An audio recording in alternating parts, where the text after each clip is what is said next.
Hello and welcome back to JavaScript series learn with जेनीटाइप। Last video के अंदर हमने अंडरस्टैंड किया स्प्रेड ऑपरेटर्स क्या होते हैं, और आज की वीडियो में क्या करने लगे हैं वो तो देखेंगे। लेकिन सबसे पहले इस वीडियो को देखने से पहले तुम लोग को नॉर्मल फंक्शंस रन करने आने चाहिए। हमने नॉर्मल फंक्शंस को इसी सीरीज के अंदर पढ़ा था इन डेप्थ। सिंपल फंक्शंस क्या होते हैं, एरो फंक्शंस क्या होते हैं, हर एक चीज इन डेप्थ मैंने उसके अंदर समझाई हुई है। और आज की इस वीडियो में अंडरस्टैंड क्या करने वाले हैं, that is called call back functions. Call back functions क्या होते हैं, इनका यूजेज क्या है, ये एसिंक्रोनस सिंक्रोनस क्या होता है, हर एक चीज को इन डेप्थ अंडरस्टैंड करेंगे इसके अंदर। जिनको नहीं पता कि फंक्शंस क्या होते हैं, जाओ पहले फंक्शंस पढ़ के आओ, और जिनको पता है सो लेट्स गेट स्टार्टेड।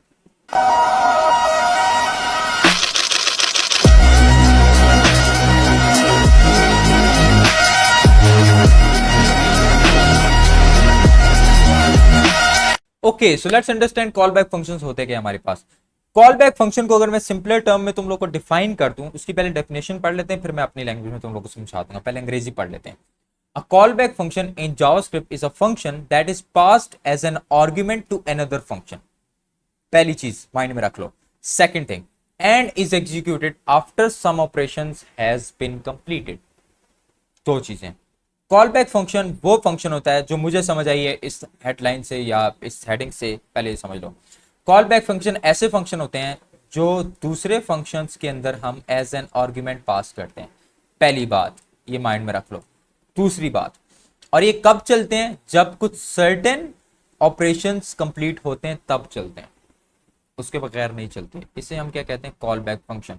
अगर तुमसे कभी भी पूछे हाँ भी कॉल बैक फंक्शन क्या होता है, तुम लोग सिंपली इसको डिफाइन करो। कॉल बैक फंक्शन, वो सिंपल कॉल बैक फंक्शन की बात करो, वो होते हैं जो हम एक फंक्शन को दूसरे फंक्शन के अंदर एज एन आर्गुमेंट पास करते हैं। सर इसको प्रैक्टिकली दिखाएं तो मजा ही आ जाएगा। इधर आओ। अगर मैं जनरल स्टेटमेंट में तुम लोग को इसको यहाँ एज अ फंक्शन बताऊं, मैंने एक ए नाम का फंक्शन लिया, ऐसे ही है फंक्शन। ऐसे ही बनाते हो बेटा, सच सच बताना, ऐसे ही बनाते हो कि नहीं बनाते। अब इसके अंदर मैं एक और आर्ग्यूमेंट ले लेता हूँ, और ये argument as a call back function ले रहा हूं। कैसे सर, वो फंक्शन ये बना हुआ है। क्या ये फंक्शन है कि नहीं है बी, गौर से देखो। क्या ये बी इटसेल्फ एक फंक्शन है कि नहीं है, हाँ। उसको मैंने एज अ आर्ग्यूमेंट पास किया दूसरे फंक्शन के अंदर, हाँ। तो ये क्या कहलाएगा, call back function. That's it, simple. ये बी कब रन करेगा, जब ए रन करेगा। ये बी उसके बगैर रन करेगा ही नहीं। ये इस लाइन को डिफाइन कर रहा है, इसको कहते हैं कॉल बैक फंक्शन। खत्म। आओ प्रैक्टिकली इसको कहीं देखते हैं कि कॉल बैक फंक्शंस को कैसे रन करते हैं। अगर मैं तुम्हें एक सिंपल सा एक प्रोग्राम रन कर रहा हूं और तुम्हें उसी के अंदर अंडरस्टैंड करेंगे कॉल बैक फंक्शंस होते क्या। मैंने एक फंक्शन लिया ग्रीटिंग के नाम का, ठीक है, और उसके अंदर मैंने एक नेम नाम का आर्ग्यूमेंट ले लिया, और मैं करता हूं कंसोल डॉट लॉग, इधर कर लेता हूं हेलो प्लस नेम। अब इसको समझो मैंने क्या किया। ये एक नॉर्मल फंक्शन है कि नहीं है, ये सिंपल एक नॉर्मल फंक्शन है। कॉल बैक फंक्शन भी एक नॉर्मल फंक्शन ही होता है, just an as an argument दूसरे फंक्शन के अंदर कॉल करते हैं, इसीलिए उसको कॉल बैक फंक्शन कहते हैं। ये भी एक सिंपल फंक्शन है, दिमाग में रखना, ये कुछ भी नहीं है, ये एक सिंपल फंक्शन है, ज्यादा परेशान नहीं होना। ये एक सिंपल फंक्शन है कि नहीं है, एक फंक्शन है ग्रीटिंग के नाम का, उसके अंदर मैंने एक आर्ग्यूमेंट ले लिया, एक पैरामीटर ले लिया, जिसको मैंने क्या कर दिया, कंसोल डॉट लॉग प्रिंट कर दिया। सर अगर इसको रन करना हो तो ये देखो, अभी तक हमने कॉल बैक फंक्शन नहीं लिखा, जस्ट समझा रहा हूँ कि नॉर्मल फंक्शन क्या होता है। अगर मैंने इसके अंदर नाम लिख दिया जॉन, फॉर इंस्टेंस लिख देते हैं जॉन, अब यही बता रहे तो लिखना ही पड़ेगा। ये देखो स्क्रीन पे क्या प्रिंट होगा, क्या रहा है, हेलो जॉन। ये हमारे पास क्या एक नॉर्मल फंक्शन है जिसके अंदर एक पैरामीटर है, लेकिन मैं चाहता हूँ ये अभी रन ना करे। ये जब एक सर्टेन कंडीशन हो, मैं इसको किसी और फंक्शन में भी डालूंगा एज एन आर्गुमेंट, इसको किसी और फंक्शन में पास करना पड़ेगा मुझे। तो मैंने एक और फंक्शन बनाया, और इसको हम बनाएंगे एरो फंक्शन। मैंने कॉन्स नाम का एक गेट यूजर डाटा के नाम का एक वेरिएबल लिया, और उसके अंदर मैं एक एरो फंक्शन कॉल कर लेता हूँ। एरो फंक्शन ऐसा होता है कि नहीं होता, जिसको नहीं पता एरो फंक्शंस क्या होते हैं, जाओ फंक्शंस पढ़ के आओ, पहले भाग के जाओ, यहाँ ना बैठो, पहले फंक्शंस पढ़ के आओ सारे।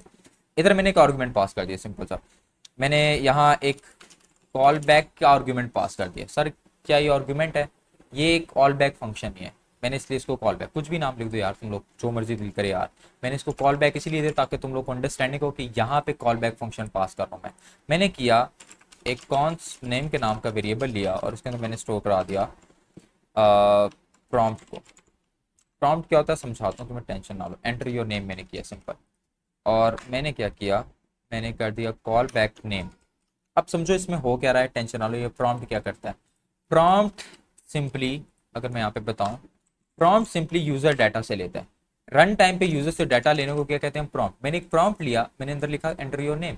जब मैं इसको रन करूंगा तो मेरे पास क्या पर पूछ रहा है, रन टाइम पे डाटा मांग रहा है कि नहीं मांग रहा है रन टाइम पे, इसे कहते हैं प्रॉम्प्ट। प्रॉम्प्ट क्या करता है, रन टाइम पे डाटा मांगता है। तो ये क्या कर रहा है, ये क्या कर रहा है, समझो।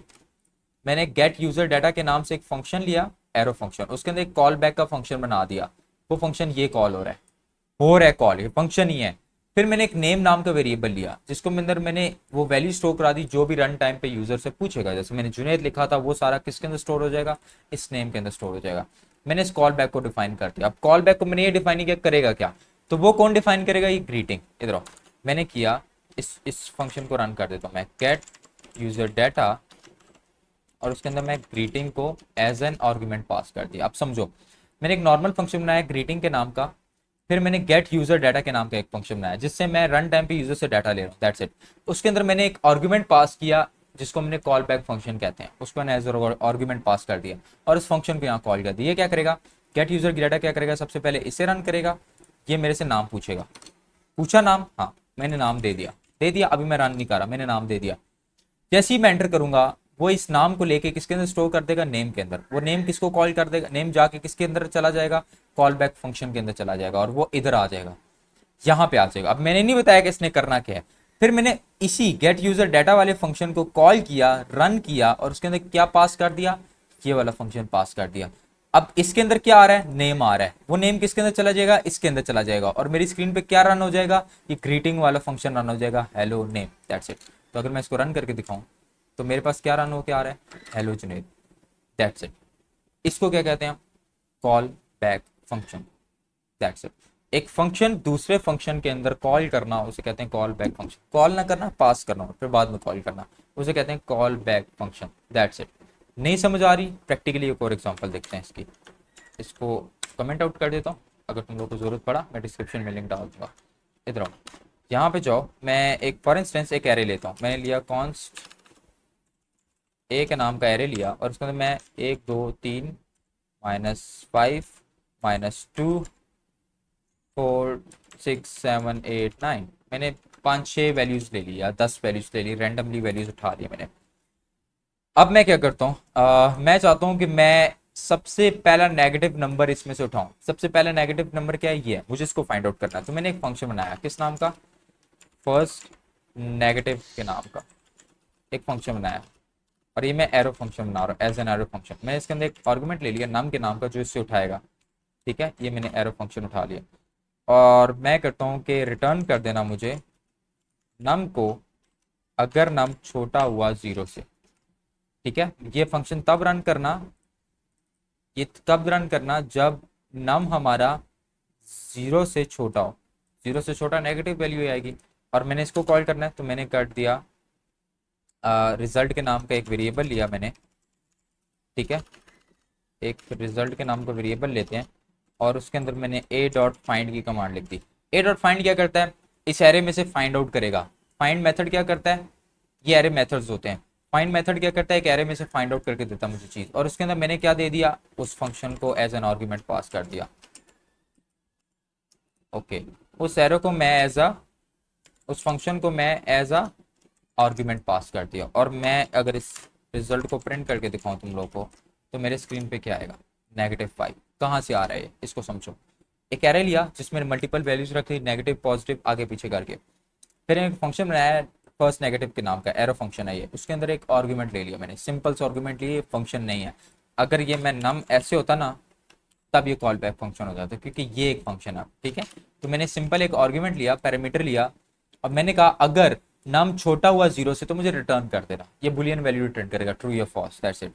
तो क्या करेगा, कांस्टेंट मैंने एक रिजल्ट के नाम का वेरिएबल लिया, और ए डॉट फाइंड के मेथड को रन कर दिया। ए क्या मेरा एरे है, फाइंड क्या है मेरे पास मेथड है, एरे मेथड्स होते हैं, वो फाइंड करेगा इस पूरे एरे में से। किसको फाइंड करेगा, फर्स्ट नेगेटिव नंबर को। फर्स्ट नेगेटिव नंबर क्या, एक फंक्शन है, इसको मैंने एज अ क्या पास किया, आर्गुमेंट पास किया, और इसको कहते हैं कॉल बैक फंक्शन। और उसमें जो भी हो रहा होगा वो रन कर देगा। ये क्या करेगा, बारी बारी एक एक वैल्यू उठाएगा, इसके अंदर आएगा, इसको चेक करेगा, इसको उठाएगा, इसको चेक करेगा, इसको उठाएगा, इसको चेक करेगा, इसको उठाएगा, इसको चेक करेगा। जैसे ही वो कंडीशन मेरी मेट कर जाएगी, जैसे ही मेरे फंक्शन रन कर जाएगा, तो जो भी नेगेटिव नंबर पहला इसको मिला होगा इसके अंदर, रिटर्न जैसे ही ट्रू करेगा, वो हमारी स्क्रीन पे रिजल्ट आके स्टोर करा देगा। आ रहा है। और ये हमारे पास क्या होते हैं, कॉल बैक फंक्शन। अगर इसको समराइज करें, कॉल बैक फंक्शंस वो होते हैं जो हम दूसरे फंक्शन के अंदर एज एन आर्गुमेंट पास करते हैं, इसे कहते हैं सिंपल कॉल बैक फंक्शन।